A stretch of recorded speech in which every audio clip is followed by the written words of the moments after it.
Cỡ này, mâm này, mâm. Nga nhớ anh chị. Nga nhật. Chị bạch xuống trái có trái nhật. Tại chè món à. Đại chè tờ món ta ơn nước bán xuống hả? Mâm cái này, mâm. Ôn chi nhâm sao tờ sụp nè. À hiên chẳng hết à.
trai hả? Cha.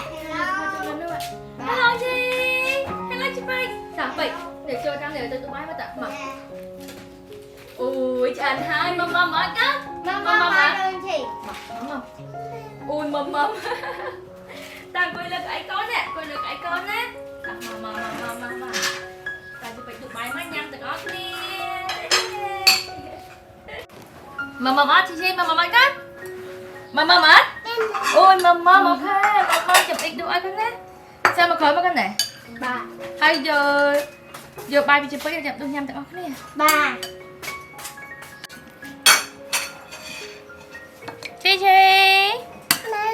ôi mâm mày con chụp đi chùm ai cho chị sang con nè. Mâm ta mâm con này chị mâm con này mới điện này.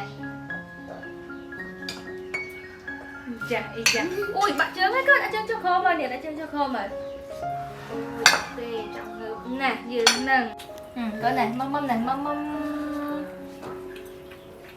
Ngày nhớ ông chị. Ngay nhật. Chị Bích xuống trái con trái nhật. Đã chơi món à?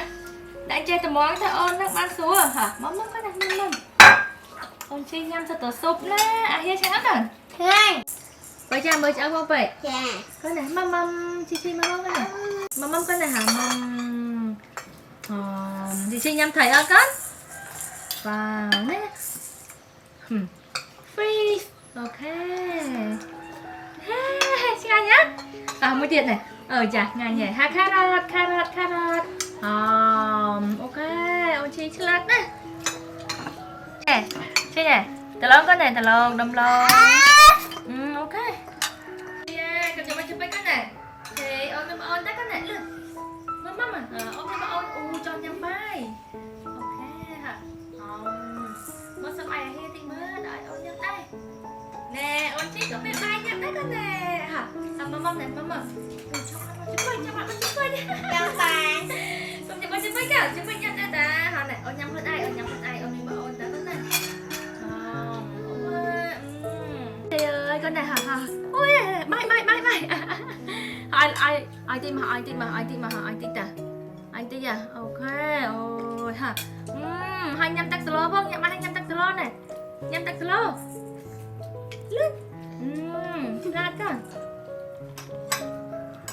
Anh thấy đó. Nhâm thấy. Ôi chị Bích nhâm chị Bích nè. Chị Bích, no. Ôi chị Bích. Nhâm đó, chăm con nè. Anh nhìn nhâm rồi. Mới biết nè. Chùm hi ôn chi cho ôn mua cả. Cho ôn chị Bích. Ok. Dành tiền bậy á, giật tiêu chị kia